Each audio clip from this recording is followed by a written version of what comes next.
This is Jedi General Pong Krail. I welcome you to the Voice of the Republic podcast.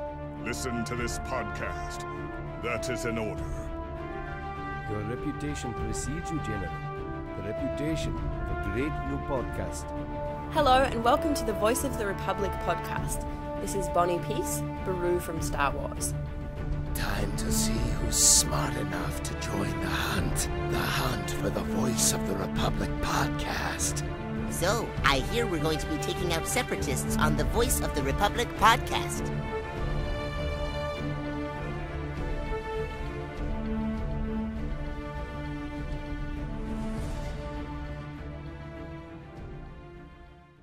Hello Star Wars fans across the galaxy, welcome to the Voice of the Republic podcast. My name is Daniel and joining me is fellow host Rory Williamson. Hello. Another people. week, another show. Is there? I can never tell. No, you never can. Unless Hey! unless it's the week that you say the catchphrase. I need to make my own catchphrase because yours just gets too standard now. Even when I take it and say it, just comes out. It's part of me now. I can't go without saying it. What? Just like I can't go without saying "Welcome to Scotland." Why? I've got no. Why not? I suppose you're right. So. Just like another week, another show. It's one of the catchphrases on this podcast. Yeah, that's actually true. So we've got a fun-packed episode tonight, I'd say. So, if you'd like to introduce anybody you have to introduce, go ahead. You know, I couldn't be bothered to introduce them, so hello, Frank. Hey guys, how you doing? That's a really good intro for Frank, isn't it? Oh, I can't be bothered. Hi, Frank. Well, I think people should know who he is, but Yes. if people are listening to the first one and don't know who Frank is, he collects autographs. And he's part of Lots of them. he's part of the furniture for this show now. But in all seriousness, his name is Frank Rich of Star Wars Autograph Collections, or Autograph Collection, and his catchphrase, because we like to discuss catchphrases, is, "Your autographs will make a fine addition to my collection." Very nice. I do. It wasn't that bad, actually. It was good. I'm sure Matthew Wood would be impressed.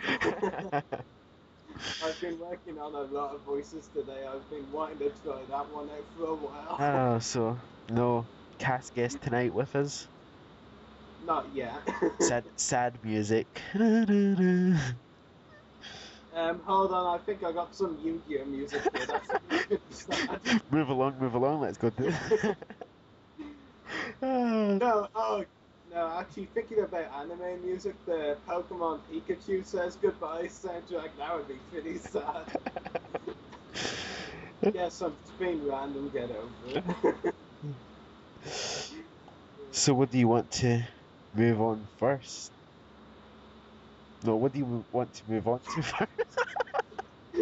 That sounded so wrong.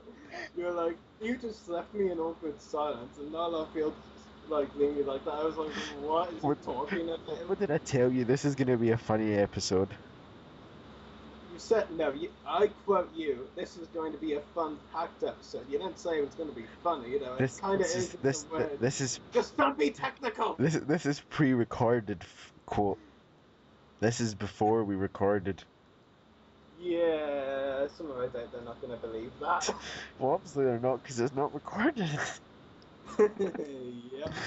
Yeah. So I ask again, what would you like to move? Which subject would you like to move on to first? Well, how about we introduce a couple of celebrity guests who could make it here. Now, Skype, please be my friend. Yeah, I'm sure Skype will be your friend today, and if not, then we shall write a very angry letter. What, you haven't done that already? You're slow. No, I have, but they know my name now. I send them one every week. Oh, so that's why you told me that Skype banned you from sending them emails, like they blocked you from emails. Sent you to their junk folder, apparently you told me. Yeah, and they banned me from their Facebook page. Okay, no seriousness. Here we go. So let's wrap it up. let's get them in here. Okay, I completely failed at a voice there that time. So, hello, Chris. Hello.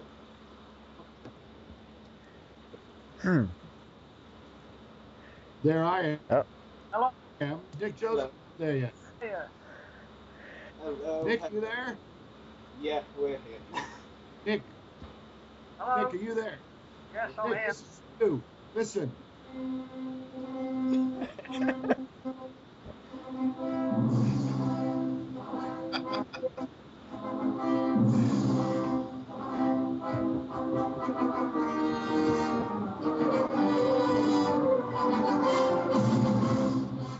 That's for you, Nick.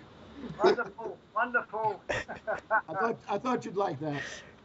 We've got our sound effects for the podcast. So if you are still listening to the Voice of the Republic podcast, we now... I can. Who's that talking? I can hardly hear you. That's right. It's me. I'll turn my deaf aid up. So if you are listening to the Voice of the Republic podcast still, we are now joined by Chris Monk, Captain Kirgy, and A New Hope. How are you, Chris? Rory, is that your hiss? Yes.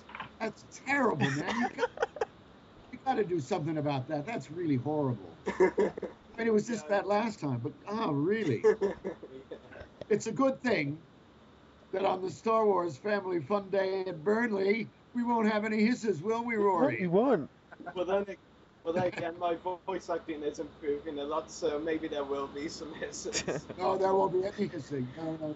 Mike. Oh, well, hissing. Mind you, Vader will be there, so maybe... Yeah, we could just ask Dave Face to do some of those for us. Daniel, are you there? Hello, man. I'm here, Chris. Thanks. Good. Frank, are you there? I am, Chris. How are you? Oh, I'm great, my dear. How are you? I didn't know you were going to be on. Great. Very well, thank you. And, good to hear your voice. And Nick... Rory, and we are also joined by Nick Joseph, who played one of the rebel, who played the rebel in A New Hope. Rory. Yes. Hello. Nick, how are you? Nick. Hello? Hello, are you there? Just about. I can just about hear you. Hear your voice. We haven't met. Those of you who don't know Nick Joseph played the medal bearer, the medal bearer in the throne room scene at the end of Star Wars: A New Hope. Great piece of work there, Joe. My tongue slipped. Right now, Nick, you're gonna be there on the whenever it is.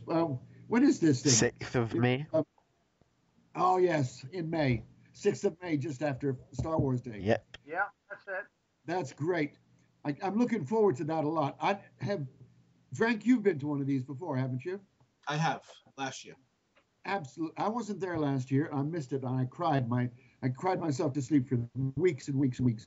I was there the year before, and I'm telling you, I have never had so much fun at a show in my entire life. That everybody was there, and it was just the original title of this show. Neil called it a Star Wars Family Fun Day. Now, why he's dropped the family, I don't know, and substituted for Fan Fun Day, I don't know, but it is really a family day. We had such a great time. The hall was absolutely filled with families and fans, and everybody having a wonderful time. There were set up so that you could take wonderful photographs in the background.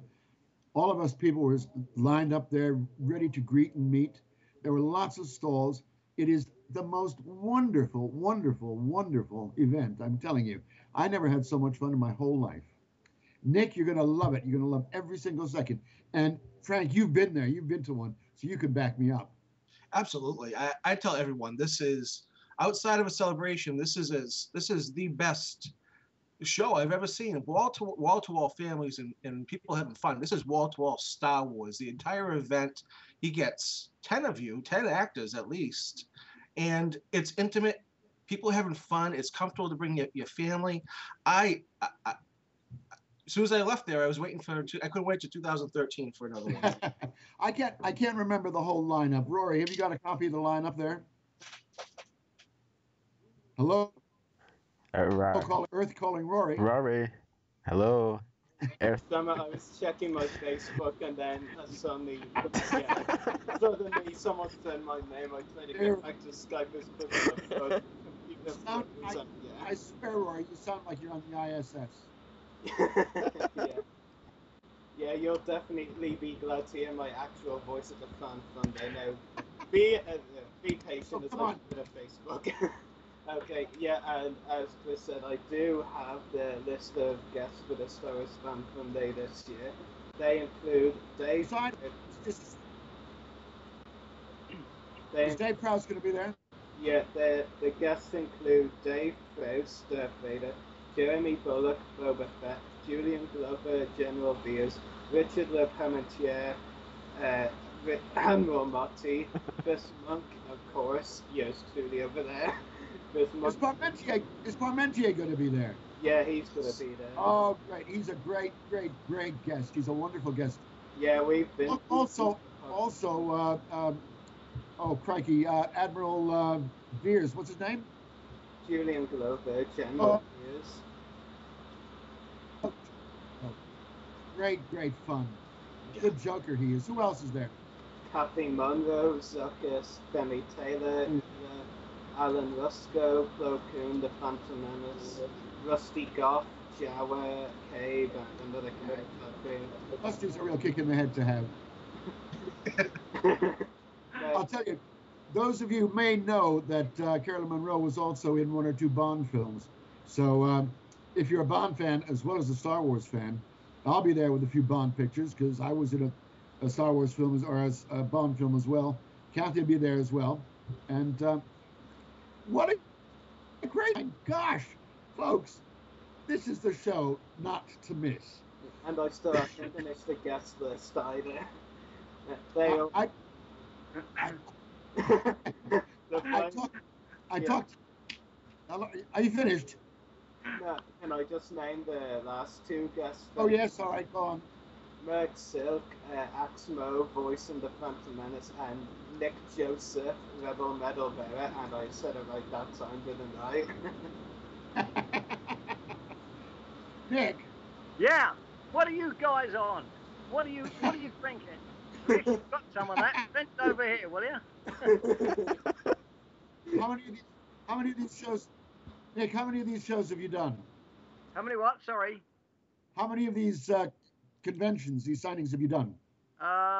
This will be my 5th one. Are you enjoying them? I'm loving it. Absolutely loving it. The people I'm meeting are absolutely fantastic. Isn't it? You know, I call it the Star Wars fan family.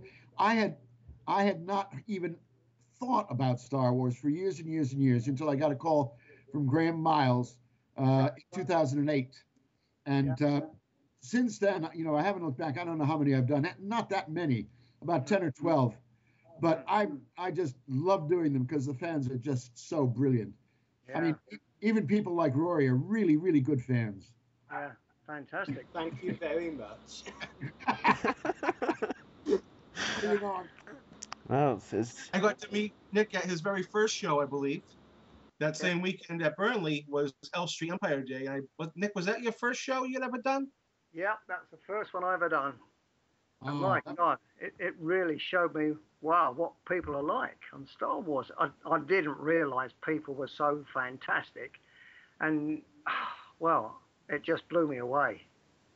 Absolutely. You met my best fan friends there, a guy named Hector Cruz, who runs the Autograph Hunters forum. Yeah, he's such a great guy. He must have taken 100 pictures of you just by yourself. I know he's there. I know he enjoyed meeting you. I mean, the guys that came over, not just the men alone, the kids and the ladies that came over. I mean, we had some guy travel from Australia just to come there for the day. It was amazing, wasn't it? Absolutely amazing what the fans will do. Yeah, absolutely. Fantastic. But I'm looking forward to what I'm doing tomorrow. And That's in Wellington, Kent, and also going up to Burnley as well. I'm looking forward to that one. Really looking forward to it.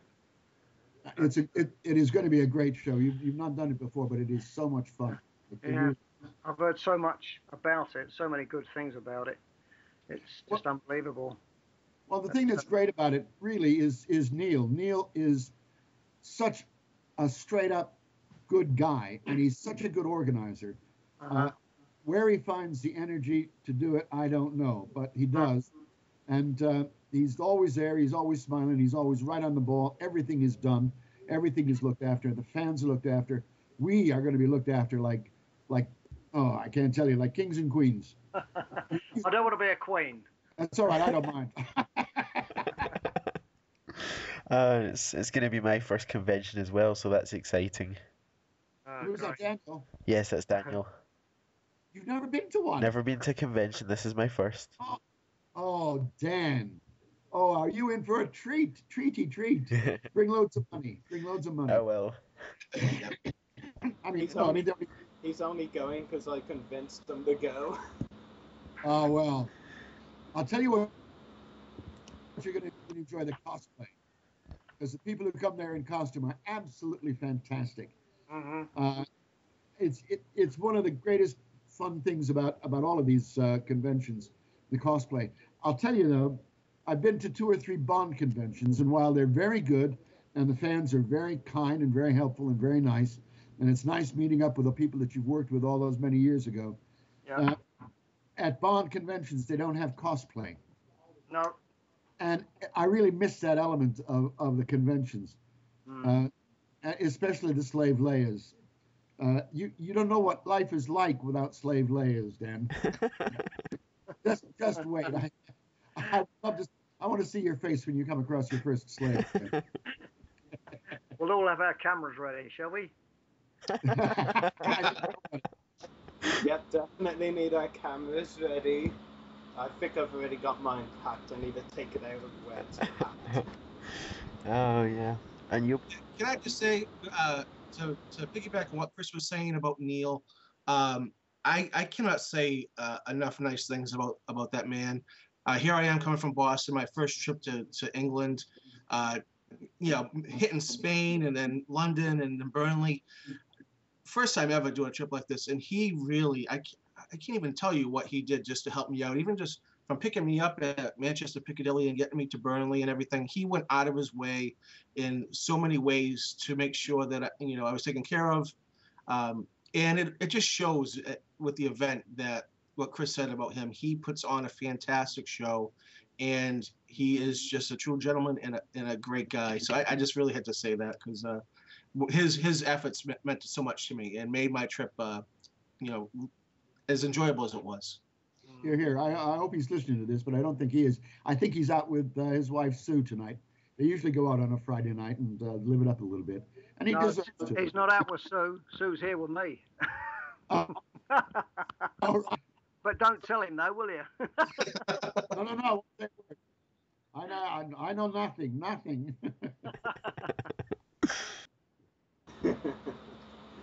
So, Frank and Chris, you've of course both been to Star Wars Fan Sundays before. Can you tell us what to expect from it? Aside from Star Wars, of course. There's nothing besides Star Wars. That's the beauty of it. It is all Star Wars. Well, I meant in terms of not making it sound so simple. Oh. Well, Go ahead. You go ahead, Frank. Okay, so you'll have the actors. It's in a football. You call what I would call a soccer stadium. What you call a football stadium. Yeah, beautiful room. I think he's using the same space. Maybe he's expanding a bit this year and has some extra space. But you have this hall. Yeah, Neil did say that Burnley Football Club are giving them more space this year for sure. Because I mean, after all that Jabba the Hutt they're getting on display, that's going to take up some space. That's true. Now the space where they were last year, it's in the club seat, an office space. Beautiful. The actors are all in front of this big window overlooking the field. You have to be careful taking pictures because of the glare, but it is just a wonderful room. So you have the actors spread out at tables. You have all kinds of vendors selling Star Wars memorabilia, toys, that sort of thing. Last year they had a table set up with models of different ships and vehicles, intricate work. You could tell this whoever did this put hours, weeks, months, however much time into making these models. And then, of course, you have the Elstree, the UK Rebel Legion will be there. The Imperial Legion will be there. Those guys, they like I said, yep, they make it. Well, the Iconic Legion is going to be there too, I understand. You briefly mentioned Jabba. There's going to be a full-size Jabba, and it's most fantastic. And that's why, Dan, you've got to bring your camera and make sure you've got a really empty chip so you can take loads of pictures. Yeah, well, I'm gonna have to bring. And make sure you can find a slave layer to pose by the Jabba as well. You will find not just one slave layer. I'm sure there'll be loads of slave layers. Oh well. Also, there was one last year, but we get Femi Taylor this year too, so maybe she'll get up with Jabba. Absolutely. You have to be careful though that you don't get run over by one of the R2D2s that'll be zipping around, because there'll be full-size R2D2s all over the place. I'll just start running. Yeah, that'll be controlled by remote control, Daniel. I'm sure they'll try and avoid hitting your legs. You never know. The guy that's using it might not like me already and start chasing me with it. Maybe he doesn't like people with Scottish accents. Like, yeah, of course. Well, You gotta love Scottish accents. Yeah, here's the clue, Dan. Daniel, here's the clue. If you don't run, he can't chase you. That's true. That's true. Logic. It's like with a dog. Like, basically, if you don't run, he won't run after you and try and bite your leg off. Simple as. When R2's case, just bump against your leg. I'll just run down the stairs. That way, you can't catch me. To borrow a line from another franchise, it's only logical. Well, yeah, I'll need to bring a lot of memory card space because we've got a lot to do with the podcast. Don't forget the video camera as well. I want. Yeah, just like bring all the memory cards and forget the video camera. Oh my, that would be such a disaster if that happened. I think that Chris, you're coming over to us, aren't you, on June the 8th this year for a Star Wars convention in Essex? Yes, I am. I'm going to be there for sure. Yeah, that's good. Nick, is that the one you're doing for charity? Yes, it's for a charity. It's for stroke victims. Yeah, I would love to hear more about that show too, because that's a huge. You have a huge turnout of Star Wars actors going to be at that one. I saw it and wished I could make it over for that. Yeah. You'll be very welcome. You'll have all your food and drink free anyway. Well, listen, guys. I'm going to sign off now because I got to get my beauty sleep, so to speak. As I'm the old man of the group here, so I'm going to go up and hit the hay. That was great. So listen, folks, thank you very much. Again, Rory and Dan, thank you for inviting me onto your podcast. I love doing these, and I love really getting a chance to talk to all of you guys. Frank, it was an absolute pleasure to talk to you again. Remember, I'm on Skype, and give me one anytime you like. And Nick, it's a great pleasure to meet you over Skype, and I'm looking forward to meeting you in person on the 8th. That's great. We'll see you soon. And it'll be great to meet you at Burnley as well, Chris. I'm looking forward to it, guys. If you don't come to my table and give me a big handshake and a smile and a hug, I'll be crying in my tears. Anyway, take care, guys. See you. Bye, Chris. Bye. Huh. So, Daniel, we've been warned. Yeah, we've been warned. We have to run right to his table and give him a handshake with a big smile. You forgot the hug as well. Oh yeah, the hug. I'll probably forget that on the day. You'll just be excited to meet him. And then we'll see if he recognizes the logo. After all, you've got the T-shirt picture Yeah, up there right now. let's just walk up to him and don't say anything. And see how long it takes when they'll realize. Just like come up and say, "Oh, hi, I'm Daniel, and this is Rari," and see if he clicks.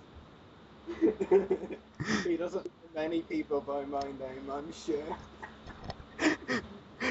So we've still got Nick with us. Yeah. So Nick, you said this was your fifth show, I believe. The only one will be a fifth.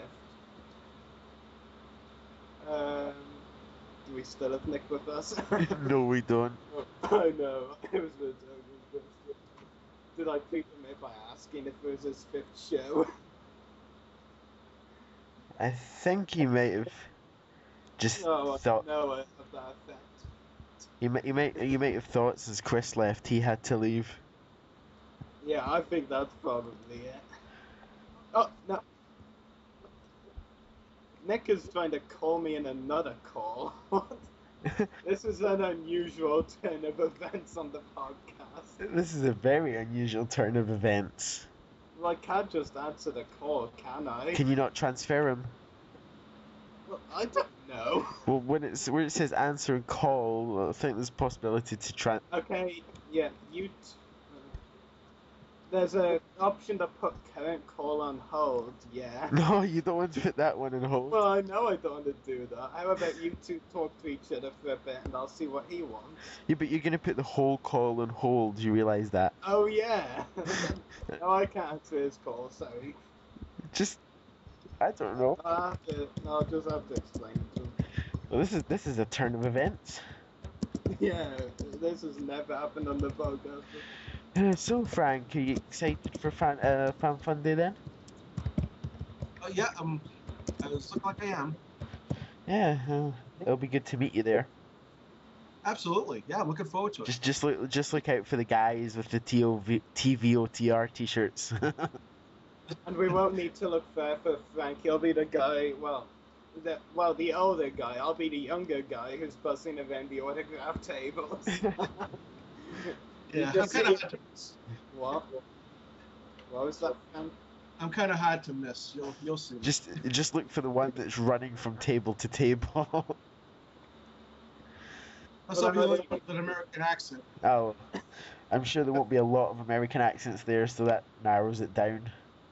Yeah. But you guys are gonna love it. You really are. No, actually, guys, I know how we can tell which one Frank is at the convention. How? And there's one way to tell. He'll be the guy saying to the celebrities, "Your autographs will make a fine addition to my collection." He'll be the guy saying that. Probably not in as good a Grievous voice, sorry, but So I could just tape, what Matthew Wood did for my website and just play that over and over again. That's actually what I based that voice off, because, even, Matthew Wood, what you hear in the Clone Wars isn't his actual Grievous voice, because, he edits it. So, it's pretty much impossible to actually do the Grievous voice you hear on the show and Revenge of the Sith. So I base it off what I saw and heard in their video, and other videos I've seen of them. Well, that's the first time a cast guest has played music on the podcast. Yeah, that was so random. I loved it. I just loved it. We've got our own music for this podcast now, so yeah. So, are you sorting out Nick? Yeah, it turns out Skype had another issue, and it seems like it removed him or something. Or I just got rid of him from the call. Hold on, I'll try it anyway. Yep, he's back. No, he's not. He hasn't picked up yet. Oh, that's you calling him? Yeah. There he is. Oh. Hello. What's happening?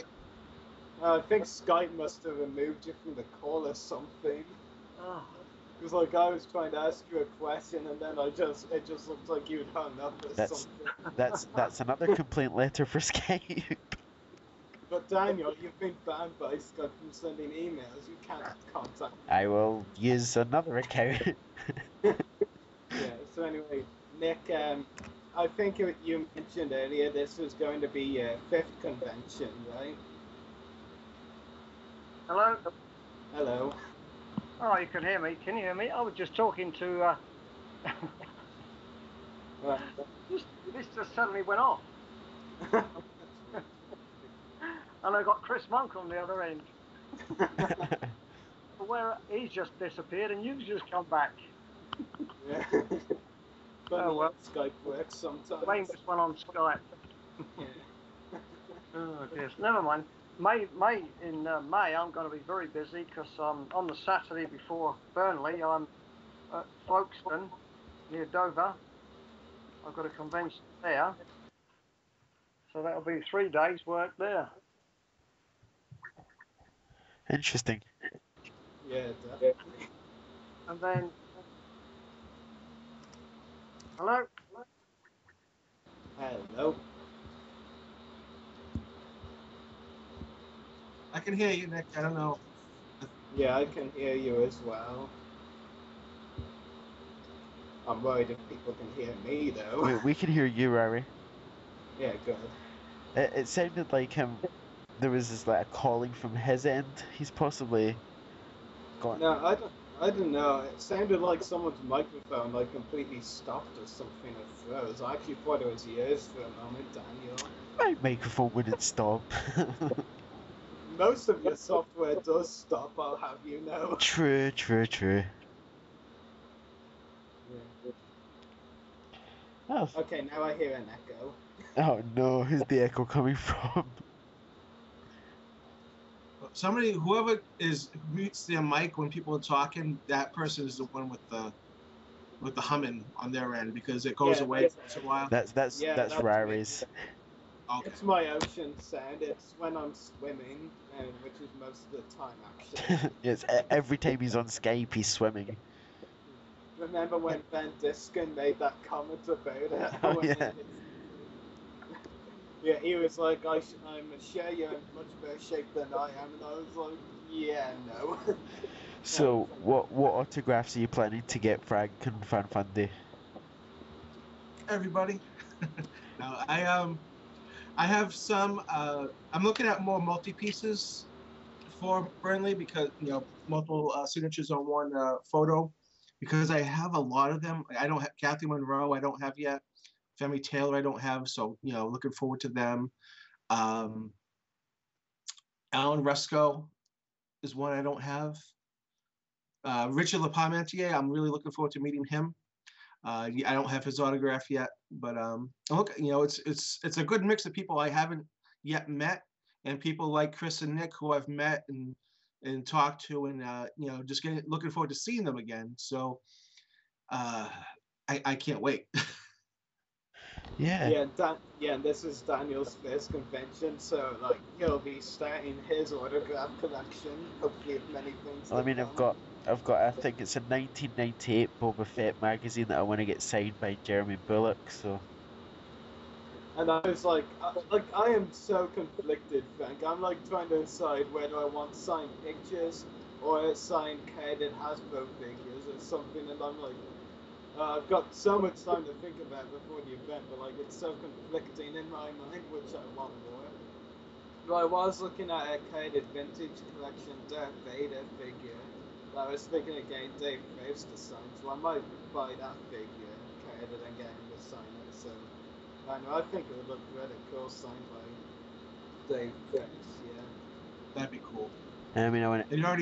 It's the recent vintage collection one from the last wave of last year, and the one with the electric lightning, Yeah. piece around his helmet. It's that one, and the vintage collection, but not the last one. I mean, I wanna get a couple of signed autographs to put up my wall to get a couple, because my wall looks very white without anything on it. My wall is just so strange. Like on one hand, like near the door, I've got a couple of shelves, which is my Harry Potter items, and then like I've got a ton of shelves right behind my laptop currently, which is most of my Star Wars. And there's another one right beside my bed, a whole lot of shelves, mainly Lego and older figures. I like my wall right beside my bed is basically completely empty, so that's why I wanted to put my autographs. Yeah. Like I just so it's like I haven't met a lot of these guests before. Like I saw Julian Glover at my first invasion, but I didn't like talk to him, so I thought, well, this time like It's just super strange because there's so many autographs in that guest list I want, like Dave Graves, Jeremy Bullock, Julian Glover, Kathy Marco, Alan Musker. Like, basically, I'd probably want autographs from most, if not all, of the guests. So, Yeah. but you definitely won't be able to buy them all at once. No, that would cost too much to buy all of them. I mean, especially like it's good like the way getting your own items signed, like a figure or something costs less. I mean, that's just a really cool thing for someone who doesn't want to overspend on an autograph. I mean, if you take about probably 200-300 pounds, then you can probably get every single autograph. But yeah, but with people like me, we have to be restrictive. Well, you, Daniel. Yeah, I mean. And you as well, Frank. You're very patient. Yes. There's not a lot of people with limited resources for all the autographs they want. Some people, maybe they're out there, but I'm not one of them. I have to budget for my autographs. Yeah. Well, like I said, you're just very patient. Like, your autograph collection obviously didn't start just yesterday. Like, it's been a work in progress over several years, hasn't it? Yeah, oh yeah. And my, compared to the big time collectors out there, my collection is very small. One of the guys, I was very fortunate, not only to meet the actors at Burnley last year, but I met some great people who I, to this day, good friends and talk to all the time. One of them, that will be me. yeah. But Dave Olberry, who has his website is. I actually was looking at his website earlier. Yeah, he has a huge autograph collection. He has thousands. You want to know one thing that disappoints me though? I see absolutely no the Clone Wars autographs there. I'm sure he has them. He just has so many. But on top of that, just one of the nicest guys too. That's the beauty of it. Collecting the autographs. It's a great hobby, but some of the guys that are in it, men and women, just really, a lot of really cool people, and nobody judges, by the size of your collection or whatever. Everybody just tries to help each other out, and it's been a great experience. But Burnley was where I met Dave, and Dave and I talk all the time. Neil and I talk a lot. So it has that real warm atmosphere to it. Oh, hello, it's Nick here. Hi, Nick. Hello. I'm back again. What's happening to this Skype tonight? No idea. Skype. It's acting up. There's not really anything else to it. Skype it acts up a lot. Oh well. Anyway. Just wait until Fun Day where we can talk all we want and we won't have to worry about technology acting up. Well, my camera might decide to stop. Oh my god, you just had to ruin my hopes, didn't you? So much for technology got wrong.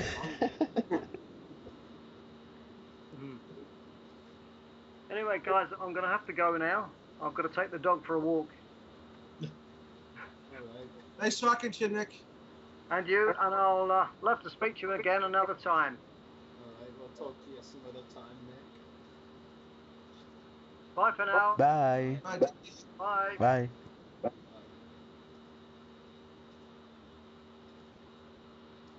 Yeah, so that's our That's just so funny though. Like all that time I was trying to ask him a question and he didn't hear because of Skype. Skype.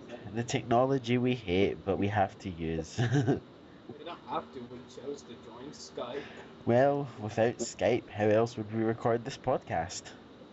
There's such a thing called Google Plus Hangout. Right, let's go off to Google Plus Hangout.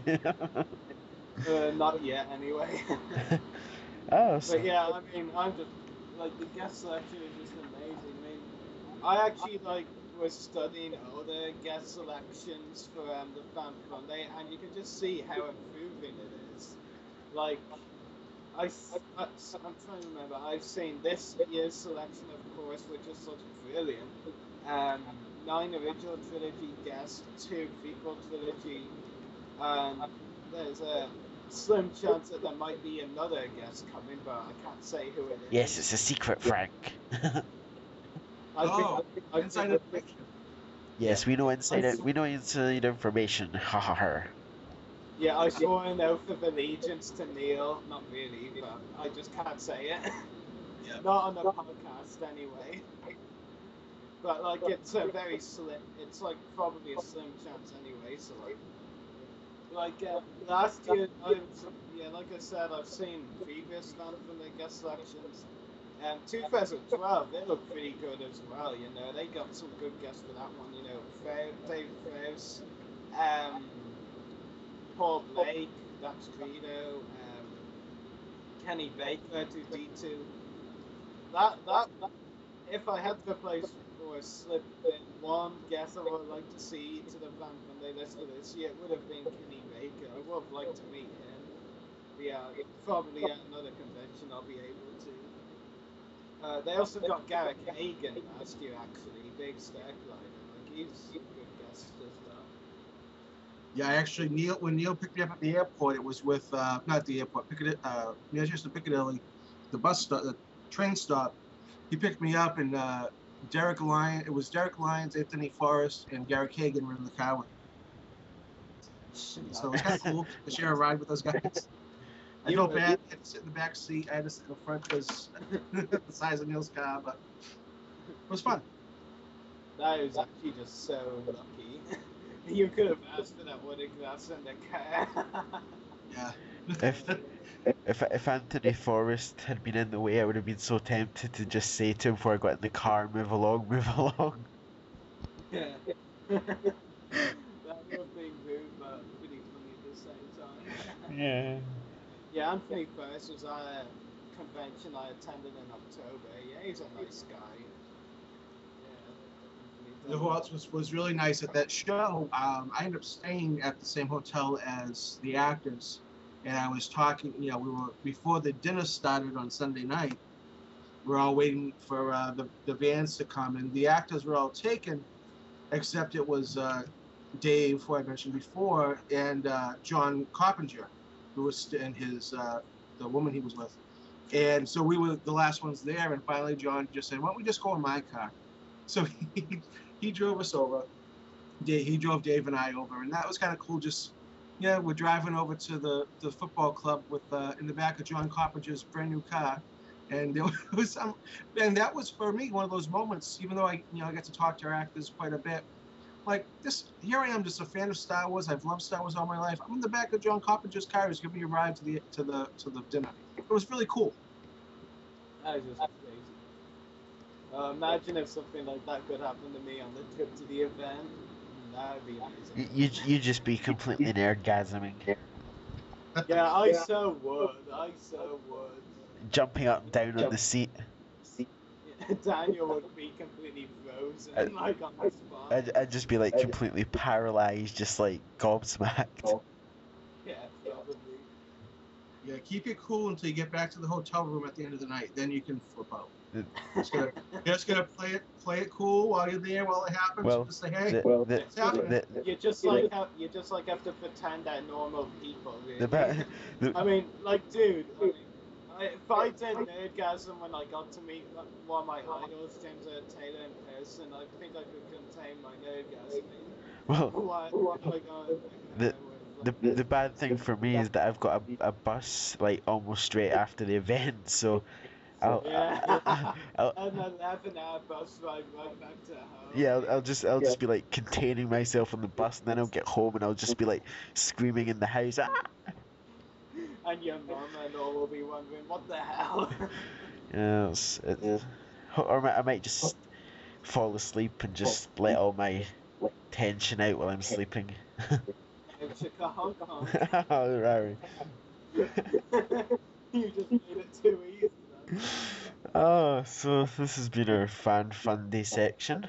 No, it hasn't. We haven't finished. Have we not? No. Oh God. So, Fred, what else can we expect? They have a couple of sets, not actual sets from the films, but recreations of sets. Last year they had one. It was it looked like the interior of the Death Star. Oh yeah, I saw pictures and videos of that. That was really cool. Yeah, that was great. And The only So- amusing thing is, though, sorry to interrupt, but Oh, yeah. the only amusing thing, though, is that they have a battle droid guarding that hallway. Yeah, that was right behind the Death Star set. Yeah, That was pretty cool. But the Death Star set, Chris had signed it the year he went. I think Richard LaParmentier had signed it, and last year Dave Prowse signed it. And so it was kind of cool because they have a bunch of the actors sign it at the end of every event, and then they have a group picture at the end. I think I have some of those pictures up on my I don't know, my website or Facebook. I remember seeing Sif Lloyd 229's photos of that group photo. Yeah. He was great. I sat next to him at the dinner. He was kind of like this. I had talked to him leading up to the event, hadn't met him, and then we knew we were going to be at the event together, and we ended up sitting next to each other at the dinner at Dave Prowse's table. And he was great, and his mom was there and his girlfriend, and really great to meet them and spend some time with them. He designed the flyer for a poster for that event, and then they had like I don't know if it's a logo, but he designed a poster, and Neil had all the actors sign it for him, and they gave it to him at the dinner. It was really cool. He is so lucky, definitely. I wonder who gets all the free autographs from the actors this year, if any. I don't.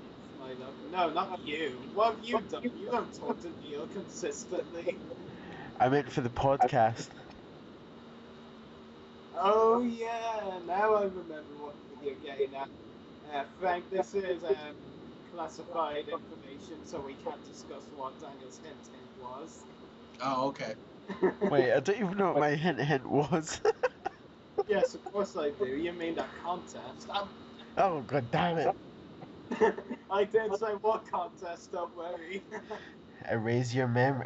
I'm gonna raise every viewer's memories in 3, 2, 1. Actually, then again, we mentioned that on the page. Actually, we did. Yeah, well, not like, because we just... But let's just start where we are. Let's just give no more spoilers out. So, Frank, back to what we can expect. We can expect memorabilia stores, can't we? Yes. Yes. Yep. We can expect Dave Face to be very, like, shy, or at least, yes. You can expect what? Dave to be very quiet. Yes. I did one of my favorite moments. Kenny Baker had come over to Dave's table. Oh yeah, I saw that. You did chatting. Yeah, and that was really cool. Yeah, you did the ASL video, didn't you call it? You know, hands, it's like. Oh yeah, in sign language. Yep. But definitely. I always forget the phrase, and yet my mum is a deaf. Damn it. Yes, there we go. It's some memorabilia stores, Dave being quiet, lots of fun stuff. So yeah. There's I think you get food in there. There's a bar, right in that in the hall. We'll be too busy. We'll be too busy. We won't need to eat and drink. Yeah, someone on my Celebration of 2 page actually asked if they could send me a couple of stuff to get signed by Prowse and Bullock. And I was like, no, I'm going to be too busy, and gave them a list of reasons. I need to get that list again, actually. Well, we'll be trying to interview as many people as we can, guest-wise. Yeah. And then I'm sure we'll be getting pictures and all that. And then we still have to do that interview with Jabba the Hutt, the big Jabba the Hutt. Yeah, it's a pity. It is just such a pity, actually, that one of the puppeteers isn't going to be there. Yeah. Like, Toby Philpott, I think, attended an event before for Fan Fun Day. Mike Edmonds as well. John Coppinger was the sculptor. He wasn't one of the puppeteers. David Beck, he was another puppeteer. Frank, they had 4 puppeteers for Jabba the Hutt, right? Yeah. Yeah. So they had a great picture at one of the celebrations. I think it was. Oh yeah. It shows the interior Jabba. It shows Mike Edmonds in the tail. I'm trying to think of my autograph. I have a multi signed autograph and it has this John, Mike, and it says Mike's tail. One of them, Toby said something about, I think he was his right arm, and it says what they did in Java on the autograph. I'll have to find that. Plus, we'll be handing out our business cards. That'll be a bit. Oh yeah. Frank, we so handing a business card out to you. I know you already know about podcasts, obviously, but you're so getting a stylish business card. Oh, I look forward to seeing it. I already promised one to Frank, I think last week or 2 weeks ago. It's still not finalized, so I still haven't decided on the sequel trilogy. Yeah, remember you've got till Sunday. Do I? Yeah, I told you that. I told you that Monday. You did? And you expected me to remember that? Well, you've got till Sunday, and then I'm gonna order them. Okay, thank you. You're welcome. I've got 2 days. I'll do it after this podcast is over. Yeah. Well, if you send anything to me tomorrow, I won't get it because I'm not in all day. So. Well, you'll get it when you get online on Sunday. True. Okay, I won't be on till Sunday afternoon. Well, then order it in the afternoon. No, I'll order them Monday morning. That way I'll have. You said you were ordering it on Sunday. Yeah, but then I think if I order them Monday, I'll have them by probably Tuesday or Wednesday or Thursday or Friday. Okay, I'll decide what character is right after this is done. Okay. No. Anyway, yeah. We have to hand one out to Jeremy Bullock, definitely. If not any of the other actors as well. Yeah. Well, Why the characters is Boba Fett. We're bringing 250, and I want to come home with none. Yeah, I know. I mean, it's gonna be quite a challenge, but hopefully we can manage it. And throwing them in the bin doesn't count. Of course not. And handing them to me that takes to Ireland, that's not gonna work either. You could take a couple. You could take one back in case Graham didn't come. Well, he's fine. We'll give one to Frank. We'll give one to the actors. So it's probably maybe what 9, 10. There's 11 actors, perhaps 12, but you know, there's the slim chance one. We need to give one to Neil. Yeah, Neil, we definitely have to hand one to, and Steve said for 2 to 9 if he's there. Yeah. And you know, the thing is, if people spot us handing them out to the actors, then people will probably take interest as well. Oh yeah, another guy, Paul Dunn, actually, who I talked to recently. Yeah, he's gonna. And maybe some of the cosplayers. Yeah, Slave Leia cosplayer. She's getting one if there's any there. And Paul's a great guy. I met him at Burnley last year, and he's one of those guys I was talking about. We talk every week. We're going to be meeting up for Burnley and everything. So he's a great guy, great collector, great fan of Star Wars. I'm really glad I had the opportunity to meet him. Well, yeah, he's really cool, definitely. But I just wish he'd change his Facebook profile picture. I just get so jealous every time I talk to him, just looking at it. Because he's with Ashley? Why would you say that? So do you know that he was that picture? She was going to close her line. Yeah, I know. He was the last one. The last one. He went over and said that he was all the way from England, and she signed the last one to get a signature from Ashley at C6. I'm the last one to get a hug. look, you've got rather depressed now. It takes a lot of doing. Your time will come. That doesn't sound too promising. Absolutely. Like you said, you gotta be patient. You gotta be patient, and it will happen. Well, you never know. No, this is what I have to do. I have to keep telling myself, she will be at Celebration now too. She will be at Celebration now too. She will be at Celebration now too. Just keep saying that. And then she won't appear. Oh, she will appear. She will. I'm kidding. I'm sure she'll be there. And you won't get to meet her. Gah, stop looking at my face. I will meet her someday. I'll travel to America one day to one of the celebrations. I doubt you will. You can't even make it to Germany. Yes, but I'm starting to get money now from jobs, so save it up in a couple of years' time and go to celebration. Yeah, custom. Yeah, so what else do you want to talk to Frank about?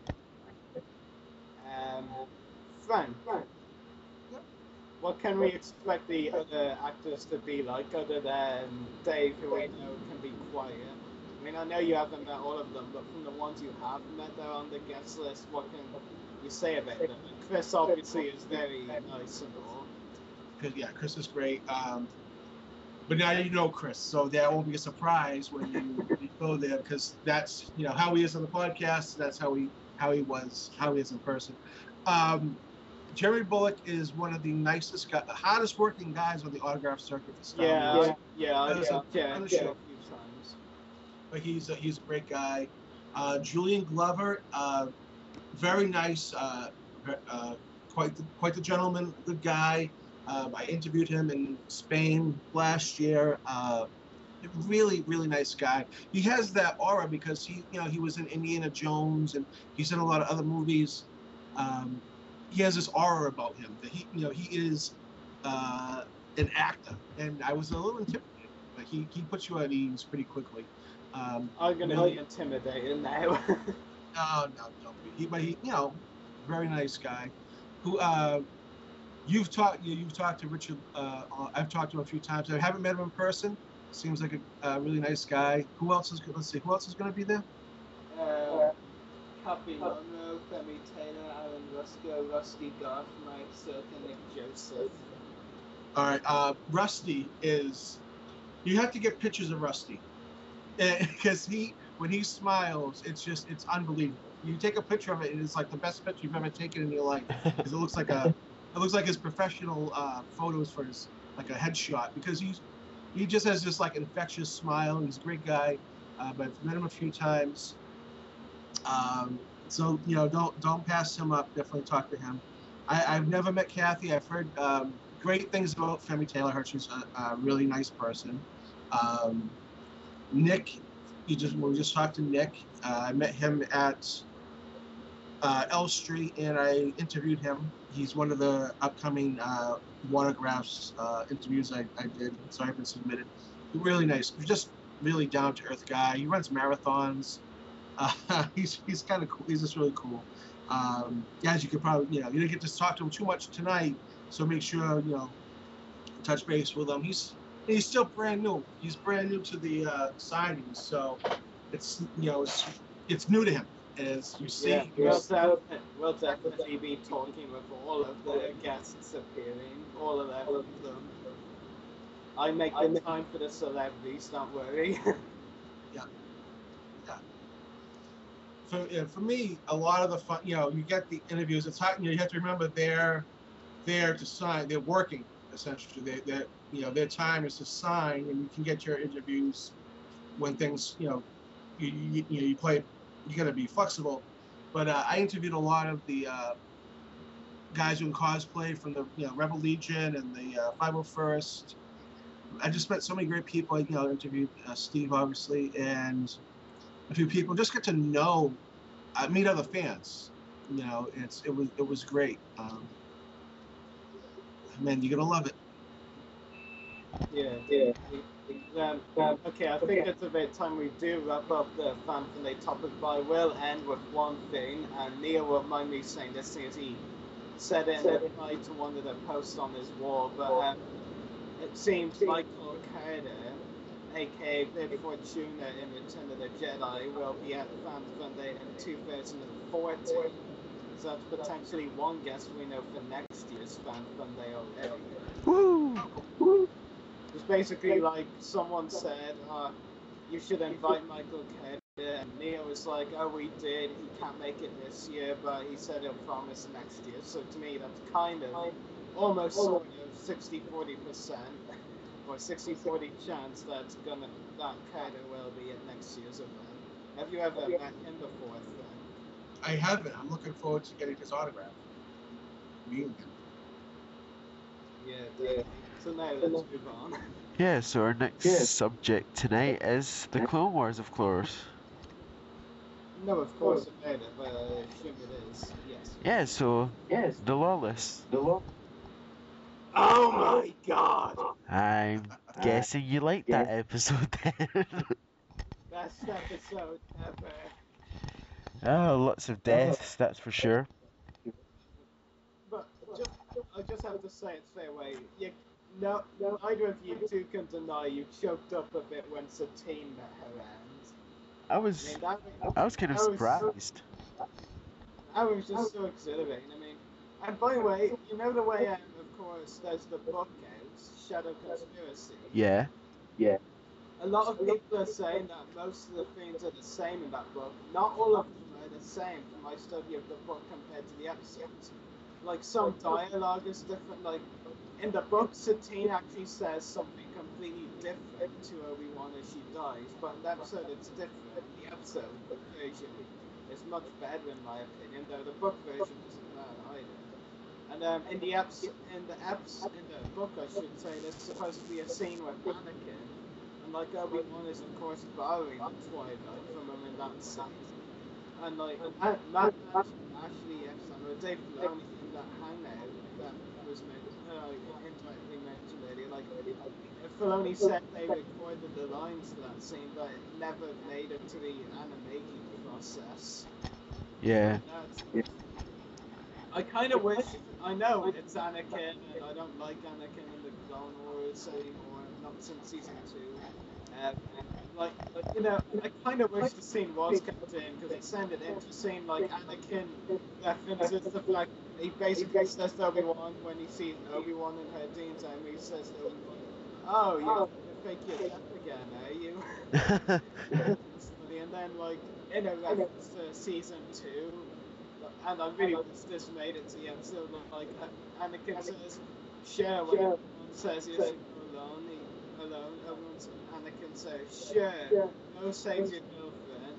And Obi-Wan again just avoid the temptation. It's like Anakin, it's not mine. And again, doesn't say finish it again. That would have been great to see the episode that stage. Yeah, and obviously The episode was great. we got to see Darth Sidious and well, for the first time in the Clone Wars. Well, not the first time, but first time in the flesh. Yeah, in the flesh. That's what I meant. I was about to say in the skin. That one. Yeah, Satine stuff was great. It was interesting as well to see Corky and his crew. Yeah. It was so amusing though. I'd like to touch base on it. The fact Corky still sounds so young, and like he's almost an adult now. In fact, the whole lot of them are almost adults. It seems. Yeah. I mean, it's crazy. They all look so completely different to how they were seen in the academy. Like, I mean, Corky, Amos, the other male cadet, he was bald. He wasn't bald in the academy, so that was a very interesting change. Like, the two females, Sonny and Lagos, they look completely different. Yeah. And Corky actually, out of all of them, was the one who looked the most similar to us, the academy. Still very different. It was definitely a good way to end the arc. By the way, might I actually add, even though I knew it was going to happen, Bo-Katan as Satine's sister. That was actually not in the book at all. That was. But I still thought it was going to happen anyway. And I honestly disagree with anyone who said it was cliche. I think it worked great. Actually. That was a big shock to a lot of people.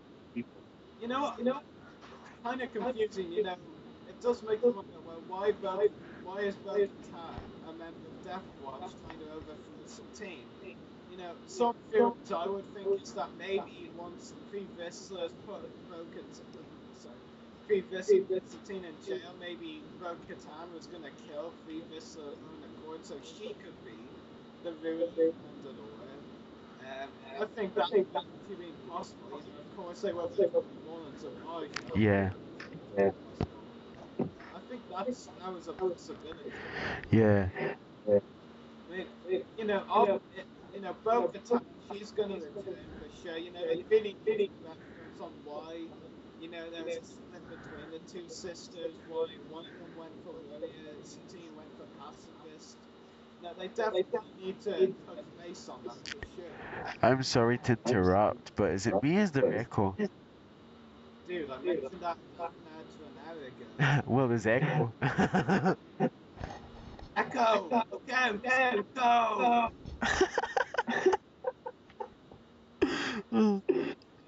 You were so tempted to do that, weren't you? Yep, totally. Yeah. Savage's death was kind of expected in some way. I mean, dude, like, there was no, I've read several reviews that said, like, that, that wasn't doing Savage justice. Well, newsflash, that was the only way Savage was going out being justified. I mean, to me, if any character other than Sidious in that episode, well, not just in that episode, but if Savage was to survive doing Sidious, that would have been forced. Any other character killing Savage after that would have been forced. I mean, he basically jumped in and just got killed straight away. Savage is no fine technique, but literally, if Savage was to survive that battle, that would have been the most forced shit on the show. There's no polite way to put that. There was no way in hell Savage could survive doing Insidious, and it didn't. And the fact it had to end that way, and it did. I actually liked Savage as a character. I'm honestly going to be honest here. I loved Savage as a character. I thought he was great. Yes, he became a tool in the end, but that's to be expected.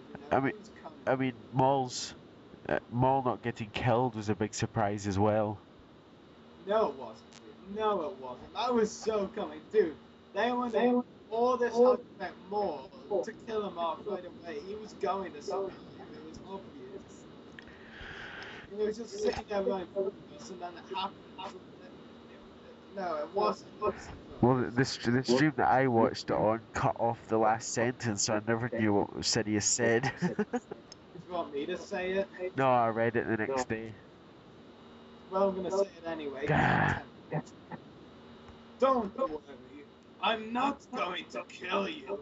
I have other uses for you. Stay to your Grievous impressions. What? Stay to your Grievous apprentice. Yeah, my Grievous impression is definitely much better. Sidious impression is a no-no. And obviously, we've got the final arc of the season coming up, and that's just looking really good. But dude, I wasn't even finished. None of us were finished discussing the other ones. But anyway, back to Savage. That's the only way it could go out. And his last words, they did Savage's death scene brilliantly, in my opinion. What his dialogue is brilliant. Clancy Brown did brilliant with his last line as Savage. The way, you can see the green is coming out of him, the way he's shrinking back to how he was before, he became a monster, when he was a regular. In that moment, I was like thinking Savage as Paul's tool, I was thinking back, you actually have to feel sorry for Savage, he was an innocent life turned sour war, he was just like this random nightbird who got turned, evil into a monster out of nothing. You actually just not feel bad for him in a way. And I know well, Cheetah died because he was a tool, but you still can't think about who he was. It's an innocent life just turned by war, basically, and again. Now, Frank, what did you think of the episode? I loved it. Just, I had been looking forward to that episode since Celebration 6 when they played the Season 5 trailer. It saw Sidious light up those lightsabers, and I could not wait. And now that it's happened, I feel, wow. I mean, the whole arc was amazing. I loved there were a lot of ties to the original trilogy that I really liked. Making Satine suffer to get what we want to come, just like in Empire Strikes Back when they made, they tortured Han and, got Luke to come. I liked that. I liked Obi-Wan, taking the trooper up into the twilight and, taking his armor and coming out, just like in A New Hope. So I like those, subtle kind of I mean, I guess it's not so subtle, but it was, mirrored the original trilogy. Yeah, I mean, I like that. The action was amazing. Great story. That they brought back the Twilight and it didn't make it to the episode. That was really cool. Although there was, it was sad to see, we haven't seen it in a couple seasons, but it was still, it kind of indicated an end of an era kind of thing. Things are going to change. That ship's gone now. And like the crazy thing about this episode is it like beats other episodes in this way. This ends on not one, not two, but three cliffhangers in my opinion. We've got one Obi-Wan Kenobi heading back to Coruscant. What are the Jedi Temple going to decide? The Council, I should say. Because they didn't want to get involved, but now it's an all-out war, and the Sith are involved. So like the Jedi have to act basically and invade Mandalore. There's just no excuse for them not to now. And then you've got Bo-Katan making a sort of last stand kind of thing with the Mandalorian forces. That moment, like when Obi-Wan just says, "You're Satine's sister," and I'm so sorry. Well, he didn't say "and," of course. That scene was big. And then the biggest cliffhanger of all, possibly, of course, Sidious deciding to keep Maul alive. Yeah. What's going to happen? Yeah. Yeah. Now that's that was another moment. The when he says that it's her sister. It was just like Revenge of the Sith. When Padme's pregnant, and Anakin's the father, isn't he? That mirrored it.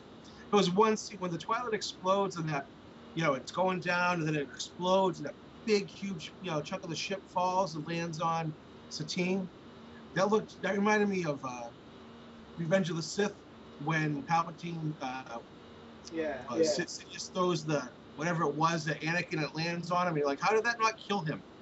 He has a ton of whatever it is landed on his leg, on his body, and and same thing. It was like this huge chunk of the ship lands on her, and she just rubs her leg, like, ouch.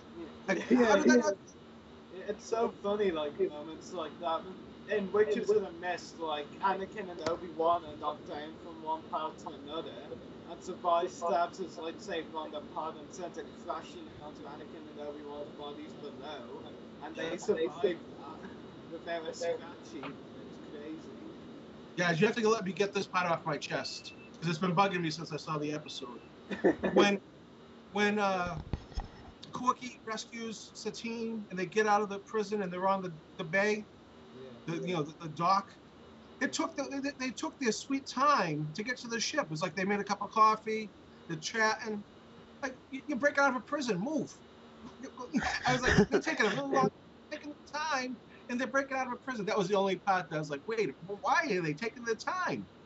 It was odd. It just felt odd that it would be so slow. I really like the music in that scene though. Yeah.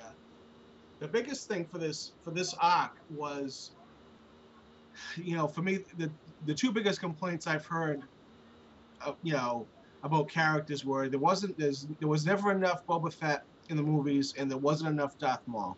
Boba Fett went out like a punk. He went out too quickly. Didn't have enough lines.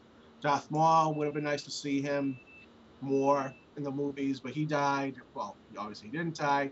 This arc gave you, they just wiped that argument out. They gave you more Mandalorians than you could count, and they're using their weapons, all their entire arsenals. Like you got your fill of Mandalorians, and everything we had hoped to see from Boba Fett, we saw that in this arc.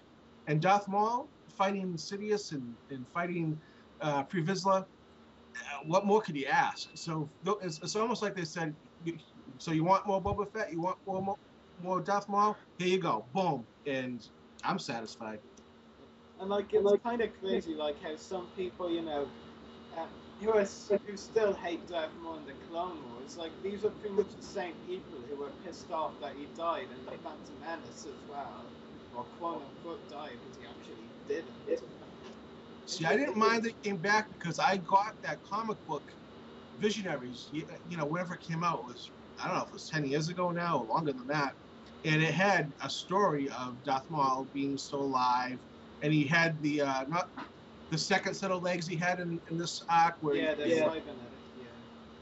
And I won't say how that ends for the people who haven't read it, but I would love if they use his end from that comic book Visionaries in the Clone Wars. I don't think they will, but if they did, I'd be really happy.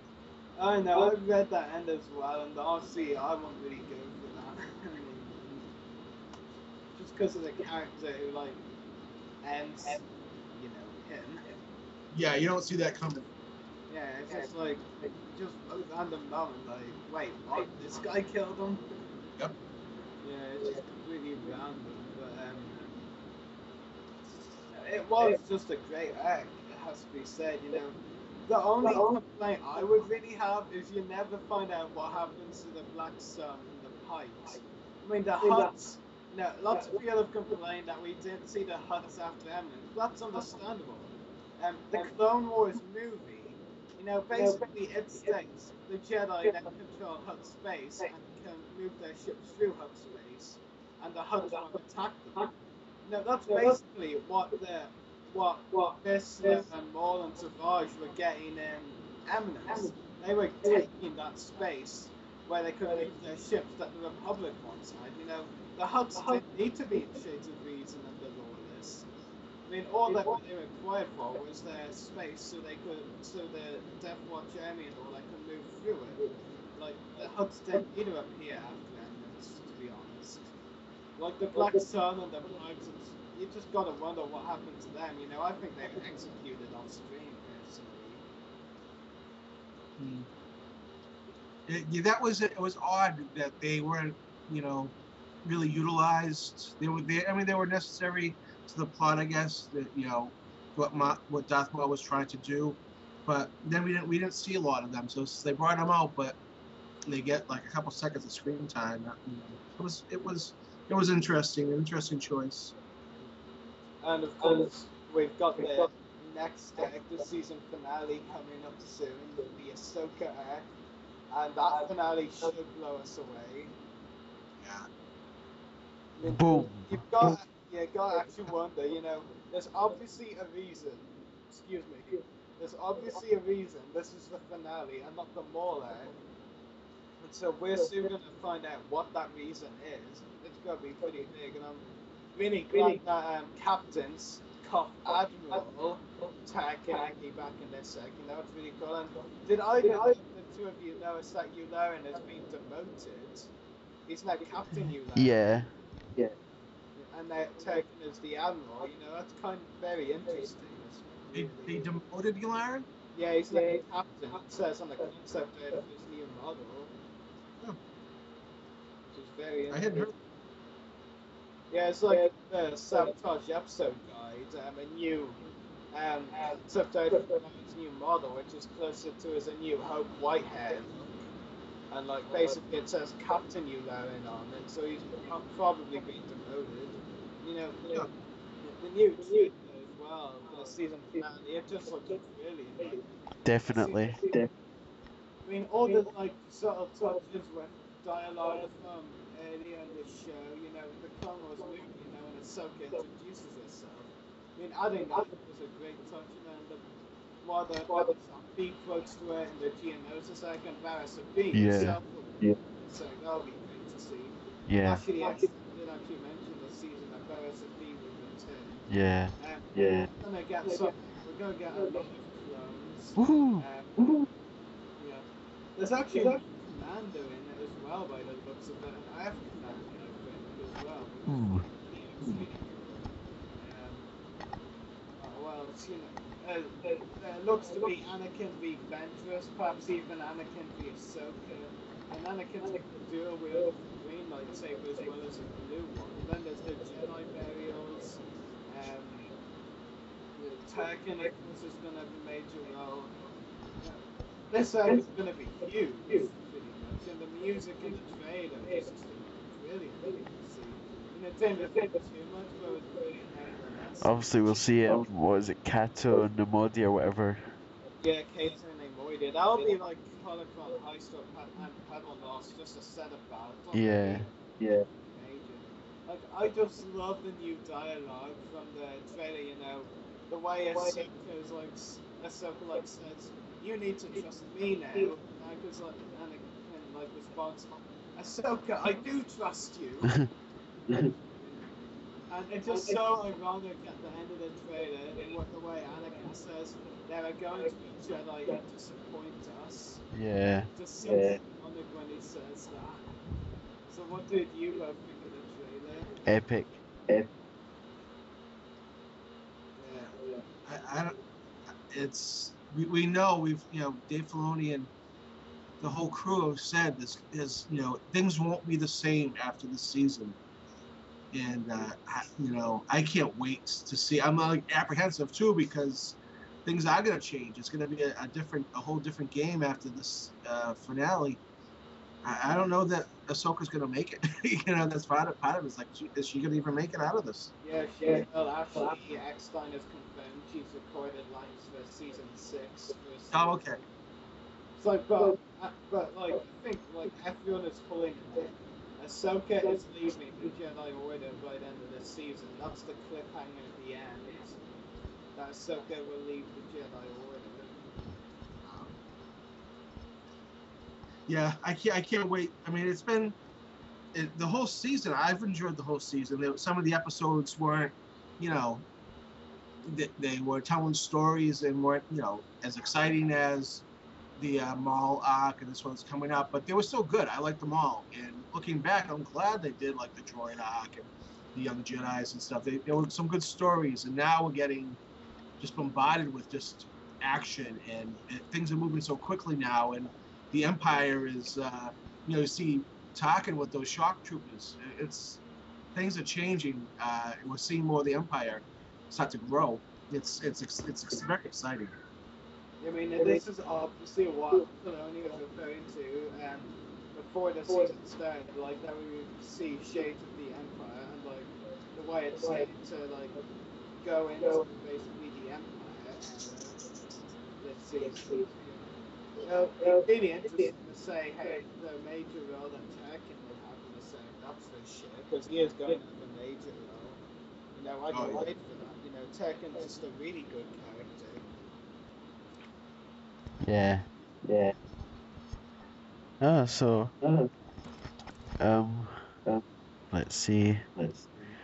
Our next topic is Celebration Europe 2. Latest guest announcement, if you want to say that, Rary. Warwick Davis. Yeah, so it looks like it'll be what is he going as again? Isn't he going as a host or something? Yeah, the celebrity host for Celebration Europe 2. Yeah. Frank, do you think he'll be making it for Celebration Europe 2? I don't know. I would love to. I'm not going to know for a little bit because I'm going to have to make some choices financially what I can do. So I hope to, but I don't know if I'll be able to swing it. Yeah. But Warwick Davis, really good guest, really good choice to be the celebrity host in my opinion. And the reaction after his announcement does seem to be going down really well as well. So that's really good. Yeah. And I know my friend Graham, who I'm going with, he really wants Warwick Davis. Warwick's autograph. That's what he doesn't want Warwick Davis. He wants Warwick's autograph, don't he? Yeah, I would like Warwick Davis's autograph as well. I don't think you've got his autograph either, Frank, do you? I don't remember what your pictures. Warwick Davis? Yeah. I do. I have 2 autographs, but they are. I haven't met him in person. He's one of the guys that has. You can order his autograph through his website. Yeah. So I have done that. I have one of him as Wicket, and then I think I have one of him as Wicket with as double signed, him and Kenny Baker for the same autograph. It's Wicket with R2. But I would love to meet him. Now, one thing to keep in mind, I know at least for the American celebrations, the last 2 that I've been to, the guest the celebrity hosts don't always sign. Yeah. Because they're busy, so I don't, it could very well be different at for your Celebration Europe, but just in case your friend is really looking forward to his autograph, I don't know. It could be, it could be totally different than they do it in Orlando. I've already given them notice that from watching videos from Celebration 6, of Davis's table, that it doesn't look like he actually has Wicket pictures on the table. I saw like he was signing copies of his new book, but like it didn't look like he had any Wicket pictures, like official Pigs ones. So I had those. I'd be surprised if he didn't, but yeah, I'd be surprised. When he was at Celebration 5, he didn't sign very long. It was like a 2-hour block, and it was for charity. And I didn't go. The line was very long, and I didn't go to meet him because I knew I would be in line, and the odds are I wouldn't get a chance to get his autograph. I don't remember about C6 if he was there or not. Yeah, Warwick was at Celebration. He was. Yeah, I didn't get his autograph. And when he does sign, it's usually behind the black curtain, so you can't take a picture there. Yeah. I like to take pictures with the actors. Some of them are behind curtains, and you can't take pictures with them. Yeah. Kind of frustrating when that happens, to be honest. That they're behind a black curtain. Yeah, it is for me too. I mean, because for me, that's really a part of it. I like to capture that moment. These are my heroes, from when I was a little kid, and that photograph means a lot to me. What I've seen at some of the shows here in America, the last, definitely one of them, if not the last two I went to in 2012, you could take a picture. They were going to charge you to use your own camera to take a picture of the actor. Was that the last Celebration? No, that was at a couple of the smaller shows I went to. Oh, yeah, I have actually heard about that before with some of the smaller shows. It's just ridiculous in my opinion.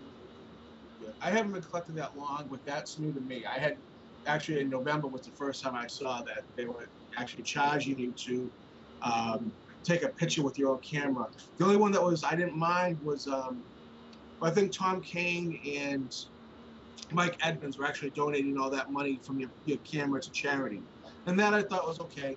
I mean, I still don't like to pay, but if it was going to charity, that's different. I didn't mind that so much. Yeah, it is kind of amusing for me personally. I wasn't actually aware of this Mud I ever before, but like I was looking on the Invasion website, the Star Wars convention I've attended a few times. It actually says on their website, you will have to, or something along these lines, you will have to pay for photos or autographs with the guests. And like, I actually got my picture taken with both Jeremy Bullock and Anthony Forrest at Invasion Belfast 5 recently, without buying their autograph as well. And like, I was able to take pictures with them for free, like get my picture taken with them. So like, I thought that was really strange when I read that later, because I wasn't church, so I have my picture taken with them. So I found that kind of amusing. It's the hobby has changed. I mean, it used to be a lot of people didn't pay for autographs at all. They just did so much, through the mail was so popular before the conventions really started to get big. I actually have a question for you, Frank, come to think of it. Yep. Something I was actually told before. Have you ever gone up to a celebrity and asked for their autograph, and they ask if you want it personalized, and then charge you extra to have it personalized, or something like that? Huh. No, I've never encountered that. I've encountered some through the mail that they won't send you an autograph unless it's personalized. Steven Stanton was one example because they're signing for free and they're doing it as a courtesy, and they don't want you to go ahead and sell it. So if it's personalized, it's something that you're going to keep. I haven't seen anybody charge extra for personalizing an item. Official Picks doesn't do that. I've never seen it in person. Have you encountered that? I actually heard I haven't encountered it myself, but I heard a story that at Invasion, Dublin last year, Billy D. Williams like was charging €30 for a signed picture he provided, and then if you asked for it personalised, he'd charge an extra €2 for it. Now I won't mind paying a price like that because he's definitely a big name, but I think to then go and like say, it costs a bit, some extra money for it just to be personalised, I think that's a bit cheeky. Is the polite word I can use for it pretty much. It costs a lot of money for the fans to go to these shows. Yeah. I know the actors, for a lot of the actors, especially the ones that aren't working, this is a major source of income for them, and I wouldn't want to see them lose money. But something like that, yeah, I mean, it's I don't like to see it happen. I like to see the fans get as much as autographs. When I started, were pretty routinely $20 American, $20 per autograph. As for like not Mark Hamill and things like that, actors like that, but somebody that was in the film's $20. Now you're looking at $25 to $35 for an actor who might not have even had any lines in the film. That's like the base for an autograph. So that's even increased. So when you're tacking on €2 for just for a personalization, it hurts the fans. Money's tight for a lot of people, and it makes it difficult. Yeah, definitely. Yeah, when I heard that story, I was just gobsmacked. I thought it was awful. And yeah, like I said, the politest word I could find for it after I heard that was actually cheeky. That's the politest word I can use to describe it. I understand certain actors bigger names, they've been in more works than others, but just charge you some more money on top of what you're paying them for the autograph just to get personalized. It's just I have seen situations where somebody will not personalize, either because they just don't want to, or in the case of Stan Lee, creator of Spider-Man, he was at one of my local conventions, and the line was just, first of all, he's 90 years old, and second, his line was a mile long. So for him to personalize every autograph it just wasn't feasible. So I've seen things like that, and I can understand it. I like right now, all my autographs are personalized. Most of the collectors, the big time collectors, don't do that, or they get to a point where they don't do that. They just want the signature for various reasons. But I'm still at that point where I want, that connection. I definitely want to start personalized autograph collection. Not this weekend because I don't have a convention this weekend, but next weekend, Saturday 16th, and I attend my first convention of the year, which I've told you a bit before. Yeah, I want some of those personalized. The autograph I got from James Taylor, that wasn't personalized. Of course, it was on an action figure packaging. Those aren't usually personalized, I think. But yeah, I mean, I'm still happy with the autograph anyway. Don't get me wrong. I'm not bothered really that James didn't personalize it. I mean, I just got to meet one of my idols. I would have been happy enough with that, to be honest. Yep. The autograph. Basically, this is what one of their friends on Facebook, Savannah, said on one of your posts I remember. She said basically, meeting the celebrities is the most important thing. Getting that autograph is a bonus, is pretty much what she said. I think you yourself said something Frank said that, you prefer meeting celebrities to actually getting the autographs, but the autograph is what reminds you of who you've met from the celebrity, section, if you get what I'm saying. I'm very sure you say that before. It gets, and it's, we love these movies, and the actors and the crew who made these movies possible, to have that moment in time with them. You had the memory, but to have the actual autograph, you could think back, of that moment. That's what's important to me. I love that. Yeah, definitely. And like hit my first convention of the year next. Why did I almost say next month? Next weekend. Yeah, Heroes and Legends mixed franchise convention. You know, they're getting a few Harry Potter guests that I'll hopefully get autographs from, and hopefully get personalized. And I'm planning to take some footage of the event. You know, I've been to 3 invasions, as I've mentioned countless times probably. Like I haven't taken footage of any of those, so hopefully I will this time. Yeah, that'd be great. You know, it's nice because then you get even more. You get to share that with people that can't be there, and then you have that extra reminder of what it was like. Yeah, and I was watching one of my new mates on Facebook, Matthew, one of his channel videos. He was at Heroes and Legends next year. He got a couple of autographs from the guests there, which were Colin Baker, the 6th Doctor and Doctor Who, and you know, this one I don't really care about. I'm gonna screw up his name. Michael Biehn, Biehn. Yeah. Terminator? What?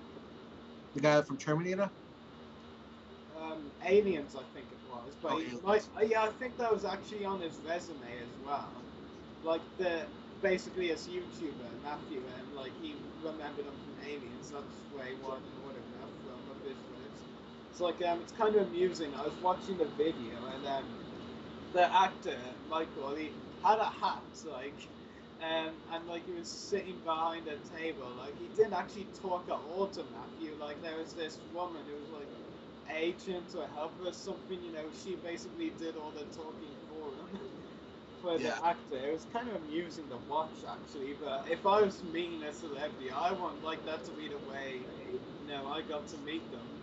To be honest, you know, I've talked to them. You know, I'm trying to remember basically how the conversation went. Like, you know, Michael had this action figure. Michael, what's the actor? Matthew had this action figure, so he wanted the actor to sign. I think it was an action figure anyway.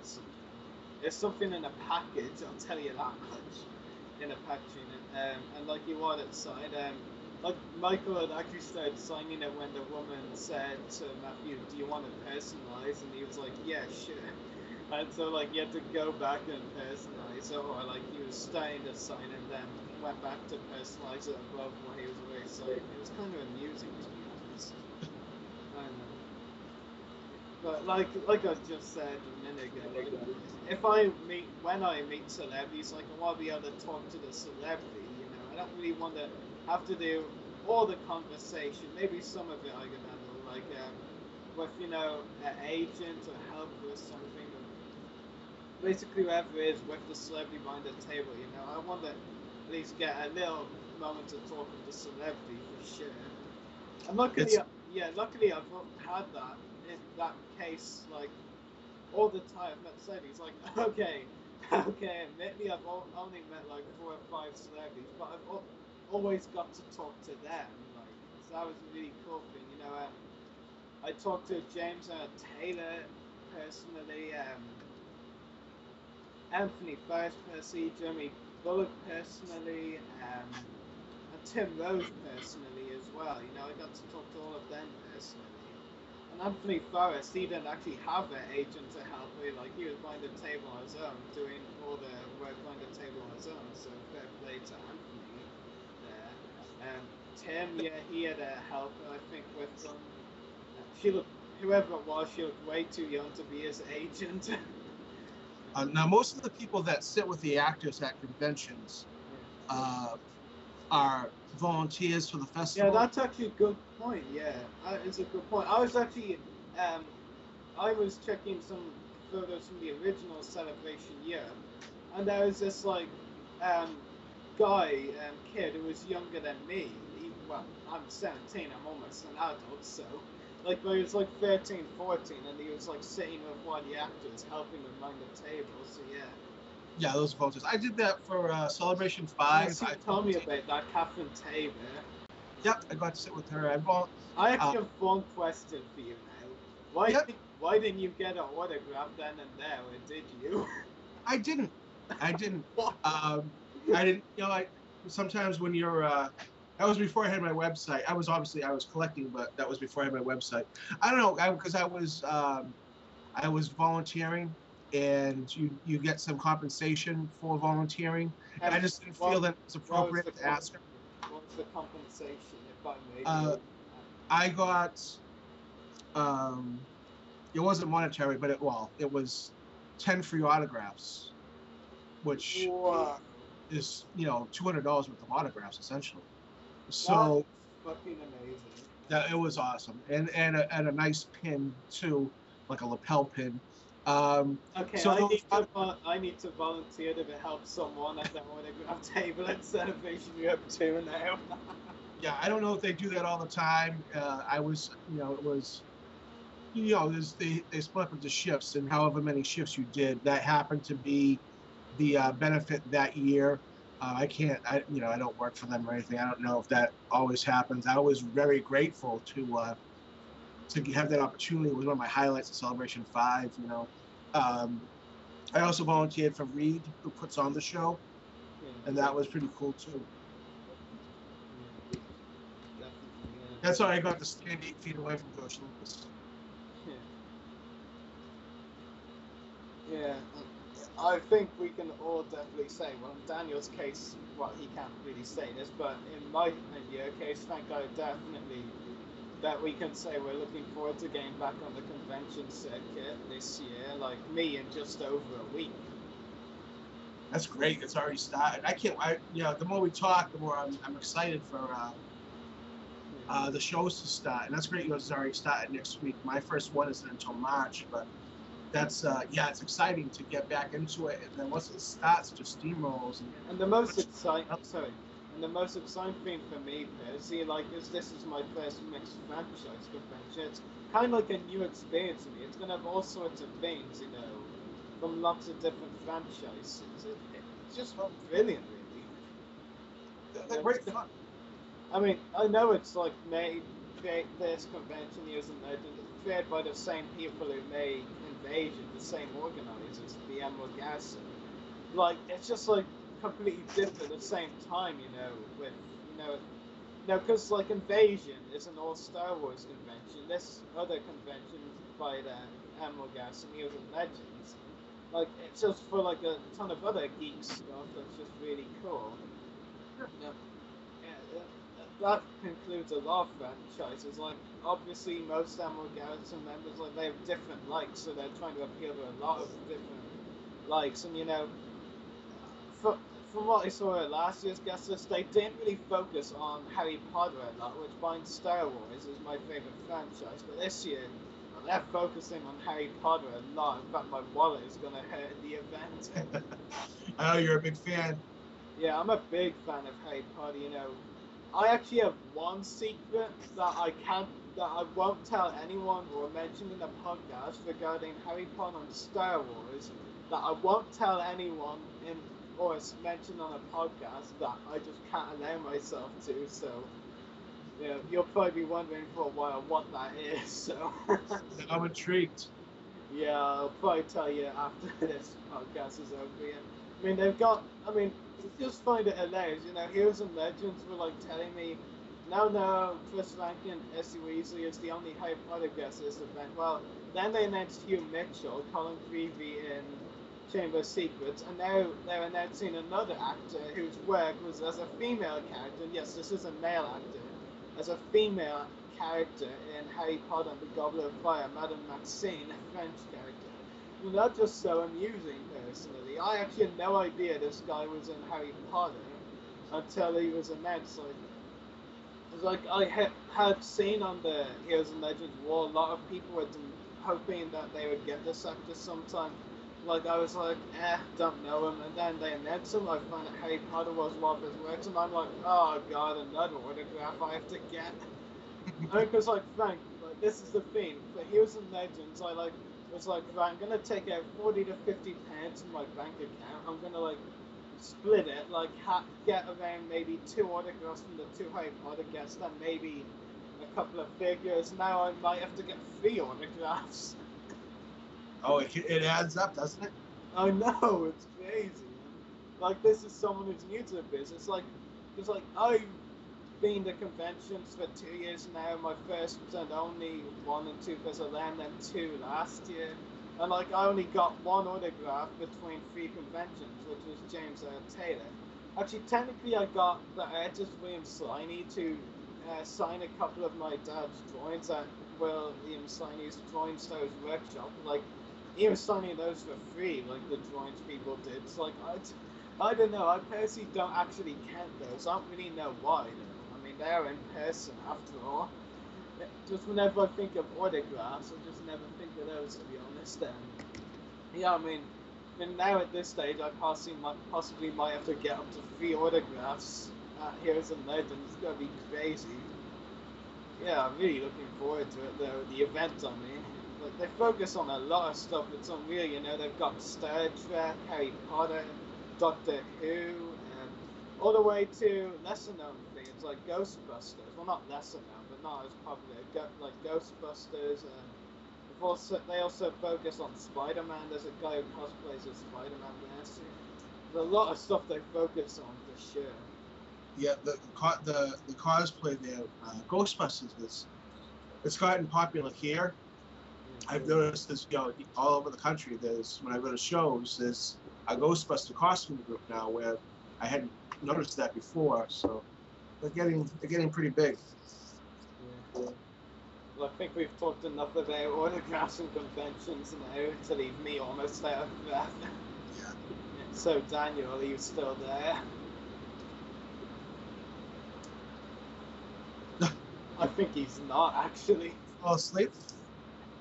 Maybe. Sorry, I went to get a drink. I thought I'd have time.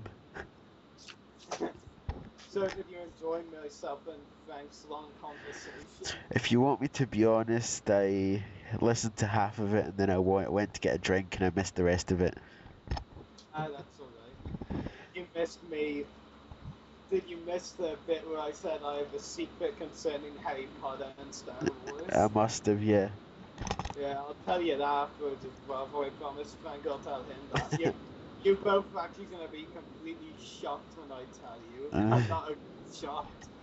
But yeah, let's move on to the next topic. The next topic is, which I hadn't heard until I read it in the notes earlier, the rumoured end of the Clone Wars Hasbro toy line. Yeah, apparently that's the case, though, it has been coming, lots of people have been demanding, realistic versions of the figures, even now, while the animated line has been going on for ages.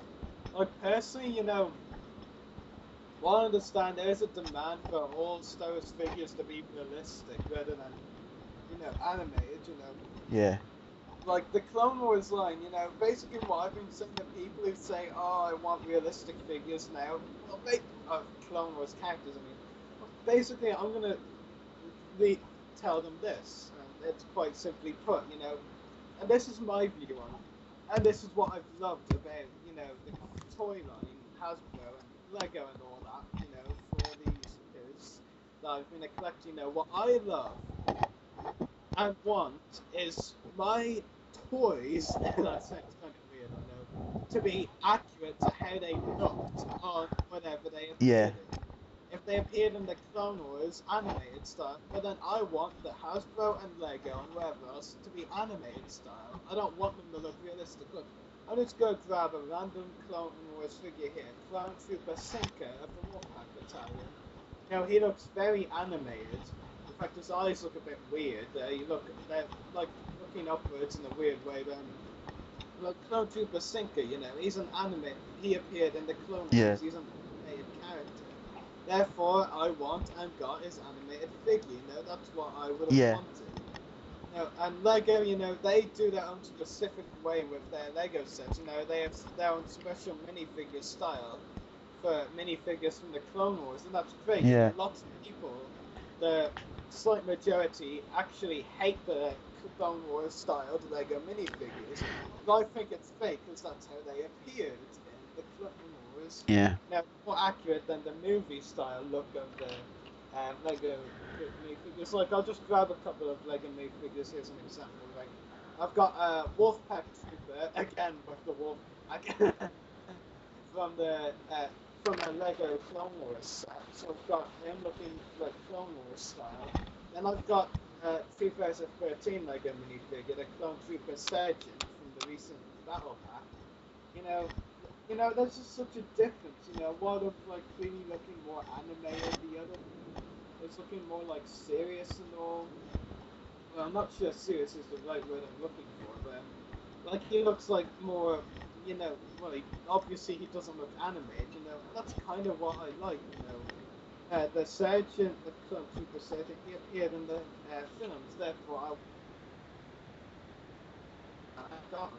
Warpath Trooper, he appeared in an animated show, so I want an animated style. That's basically my view on, franchises on their toys. I want them how they look. I don't want a realistic version of a Clone Wars character. I think that just looks good. I mean, I understand, if it's like a character that also appeared in the movies and they are made in Clone Wars gear. In fact, there's been like 5 realistic figures shown. I bought the Ahsoka one. I won't be buying the rest unless it's the other 4, unless it's like get the voice actor from the Clone Wars to sign it. But like, I just don't want Clone Wars characters that we see in animated style, like Bo-Katan, Savage Opress. Who, might I add, Savage Opress, the Clone Wars figure, he looks pretty damn realistic as it is. He's like a mix of animated and realistic. Yeah. Actually, pretty good, actually, I'll admit. Yeah. To me, the Savage Opress figure is one of the best in the Hasbro toy line as a whole. If not, why consider him the best? Yeah. Definitely. Yeah, I just want them to appear how they look. The Clone Wars toy line, it's pretty much obviously going because the figures are transitioning to realistic. Based on what I've seen so far, I'm probably not going to like it. I mean, I've got the realistic Ahsoka. I don't like it whatsoever. In fact, I bought it originally just so I could, like, get Ashley Eckstein to sign it. But, like, bad weather, bad conditions, ended up with damaged packaging, so I had to open it. And boy, do I wish I didn't have to, because, figures are also bad, to be honest. Yeah. But to be honest, I'm repeating myself yet again. I just want them to look how they looked when I see them. Bo-Katan, if they make a realistic version of her, I'm just picking a random example here, it would be great, they'd be making a figure of Bo-Katan, that's awesome. But then, it's realistic, it's not going to look like how she should to an extent. Yeah. Yeah, definitely. Here's the thing, if you look at Bo-Katan's character on the Clone Wars, she's a pretty skinny gal. Yeah. And, like, if they made a realistic version of her, she's gonna look beefier. Yeah. Like, Ahsoka is like that. Ahsoka in the Clone Wars is skinny. The realistic figure is beefy as hell and looks fat, to be honest. And it just looks ridiculous. Yeah. If I'm not Yeah. saying. It's just crazy, I want my toys how they appeared in, what they appeared in, if they appeared in the movies, that's great. I want, if they were characters like Captain Peggy and Lottie who appeared in the movies, I want their figure to be movie style. I don't want them to be some random animated style for no reason. Yeah. It just makes sense. How many the kind of soil is gonna end. They're the same word in German that was taken to mean cancelled. Actually, apparently means largely adjusted as well, so there's a slim chance. What I don't get, most of all, is though, we're getting a 2013, the Clone Wars Wave 1, in the Yoda packaging. And then supposedly we're not getting any more of the Clone Wars waves in that packaging after that. I mean, is it just me, or does that make no sense whatsoever? No sense at all. No, it's just absolutely ridiculous. There's no logic to it whatsoever. Yeah. So what do you have to say on that, Daniel? Oh, well, I didn't know about it, but I wish we just got. I mean, I've mentioned this in other episodes. I wish we just got the figures that we wanted and that the fans want as well, like Echo and Fives, and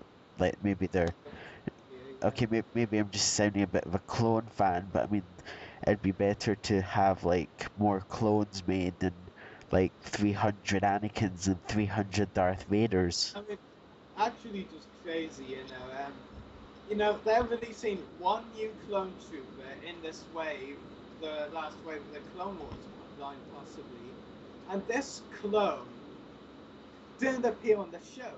Yeah. It's a Hasbro made this clone up. I mean, that's great if you want to use him as a custom character in the stop motion like I would. Yeah. You know, it's just ridiculous. You know, just look at the embark. Look how many Phase 2 clones we've got now that Hasbro says isn't making. Well, I mean, they haven't said they're not making all of them. Like, look at the clone options here. We've got 5s who they said they're not making. Echo. He's not No, I mean, Top. Yeah, Top, Dogma, Hard Jesse, in the hard case. Hard case, and then 212. Waxer, Boyle from the Kidnapped episode. Apple. Generic 2, yeah, Apple 2. And generic Fire First and 2012. Generic Wolfpack, Sinker, Booze, Comment. We've got all these great clones, and what the hell will do? They make this fucking concept clone that never appeared in the show. Even Barons and Krell and stuff like that. Yeah, we were just talking about clones, but yeah, I mean, there's so many wasted options, like Gearians as well. I mean, we could get Anakin, and I mean, this is the thing, you know, this is what I commented on a post from Sith War 2 to 9, you know, simple logic could have made this way sell better. You can make the Anakin as a scuba gear, or as like Gearian gear, and I would sell better than the regular season. I mean, you can make Obi-Wan as like Gearian gear, or Mandalorian armor gear. I mean, lots of people, you'd actually be surprised, who don't want any more Obi-Wan figures, but yet still want Mandalorian armor. There's a demand for that version. Or a Satine figure. Well, I was basing what I was saying on what. Oh yeah. Like the Battle Droid could be a training simulator version. Yeah. You have to simulate a super Battle Droid. The Fire First clone could simply be one of the clones from the Emperor Act, like it shouldn't be the stupid one. And the main culprits of the lot, this is where I just go mental. I mean, we're getting Savage Opress and Darth Maul again. So why, after the recent act, aren't they Savage Opress with a robotic arm? That would be a simple retool. Just chop off his right arm, give him a robotic arm, and you can just put that out, and it would sell. Yeah. Like, you know, lots of people would lap up as Savage Opress with robotic arm. Yeah. And then Darth Maul with his new, like, clothes and all. I mean, both of those two figures would sell like mad. It's just ridiculous how Hasbro continue to miss simple logic such as this to actually make them sell better. I'm not saying the wave would sell brilliantly, but it would sell better than what they do anyway. Yeah. And then New York Toy Fair, you know, I actually read Hasbro press release regarding New York Toy Fair. It does not look good for action figures at all, period. God. Well, Star Wars, you know, the press release that mentioned Transformers action figures, stuff like that, you know, in Star Wars they mentioned Angry Birds, they mentioned they mentioned Angry Birds and something else that wasn't fighter parts, I can't remember, some kind of playing game or something, I don't remember, but there was no mention of action figures on the press release. It's just crazy. But what I'm really looking forward to is Lego. You know, their summer range, you know, from the names I've seen, you know, their Lego summer range is going to be amazing. And they've got a lot of great sets on the way. Like, they've got 2 the Clone Wars sets. And, like, you know that I love to have as made a Clone Wars Lego set as possible. It still sounds like a great wave, even if only 2 of them. Yeah. And, you know, the January wave, the wave that just came out, you know, it has a lot of Clone Wars sets, so I'm pretty satisfied. Yeah. And the Clone Wars sets that are going to be releasing this summer, it sounds really good. You get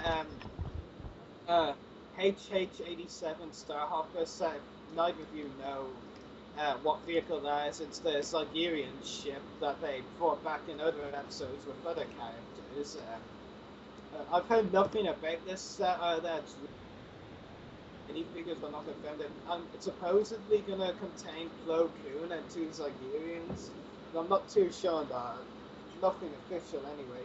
But I do know the other set, which is the season 5 Lego Star Wars Clone Wars set, is, well, the Mandalorian Speeder, which contains Darth Maul and 2 of the Red Mandalorian Super Commandos. And that set is gonna be all kinds of awesome. Definitely. Yeah. I mean, you get a full speed, probably, Darth Maul, and Darth Maul style cars, and you forget, and the Mandalorian Super Commandos. What? Yeah, it's just brilliant. I mean, I was about to say, what more you could ask for? You could ask for a lot more. You know, it's really good as is, and that's probably going to be the first summer Legacy I want to buy. Yeah. Like, good times as far as Lego is concerned this year, but Hasbro, they're just hitting newer and newer lows all the time for me. I mean, the new Black Series, you know, the 6-inch figures, like, they could be good, but, you know, there's not going to be a lot of them, from what I've heard, you know, and they might be restricted to just movies, and even if they are Clone Wars, you know, they're probably to be realistic. Yeah. So, I mean, personally, my money is going, you know, for me, Hasbro, with what I buy from Hasbro now, it's going to be mainly older figures, to be honest. Like, the newer stuff, that money is going towards Lego and autograph collecting, to be honest. That's like, saying that for a while now. And Hasbro just keeps giving me more and more reason to say that, basically. Yeah. Actually, I think, I know New York Toy Fair is from 10th to the 13th. The day before the official thing starts, is usually a preview night where Hasbro actually shows their new stuff. So if I'm right, tomorrow, which is the 9th, is actually going to be preview night where we see Hasbro's new stuff. So possibly tomorrow is when we find out how shit Hasbro are doing on the 13, basically. Possibly tomorrow we find out, and tomorrow we might also find out the fate of the Clone Wars line. Yeah. It's not going to be a good fate, I bet that much. If it's not canned completely, it's realistic figures, and based on the 5 they announced or released so far, well, 2 of them they haven't released yet. Yeah. It just... We've been talking for just under 2 hours. I know, I just could go on and on like that. But I think we need to wrap up. I totally agree. Because... By the way, did I actually ever mention why we weren't joined by a cast guest at the start of the podcast, you know, for an interview? Why? Well, I don't think I did mention it. No. Well, basically as a last minute thing, just before Danny wraps up, we were meant to interview a prequel trilogy actor, Andrew Lorden, but I didn't hear back from him on Facebook. He didn't respond to my Skype request. That's all you need to know. We couldn't interview him. Goodbye. Well, make sure to check out our YouTube channels. Mine is www.youtube.com/user/14mrdas. Rary's is www.youtube.com/user/separatist-destroyers. Hey, you said it right. Frank's website is www.starwarsautograph.collection.com. Also check out Chris Monk on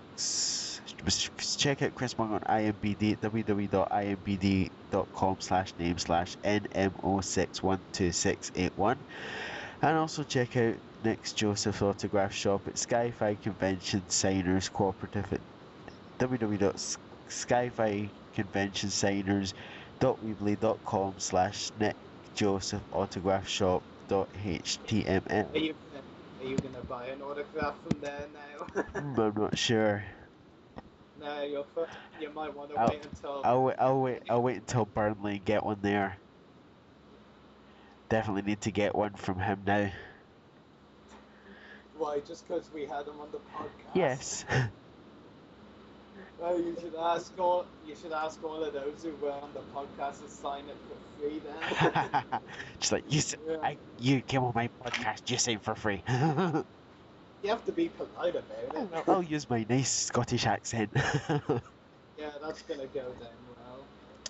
Anyway, it was great you joined us in the podcast again today, Frank. Fair time. Thank you for having me on again. I really enjoy it. Yeah. Hopefully not. I'm sure we'll be having you again some point soon. Um, Do you just say you hope that he doesn't come on the podcast again? I was gonna say, I hope we have you in the podcast again, but then I think, oh, you probably will be on again. Yeah. He's part of the he's part of the furniture now. I think that's great. You guys do a great show. So from me, Rari, Frank, Chris, and Nick. May the wolf be with you.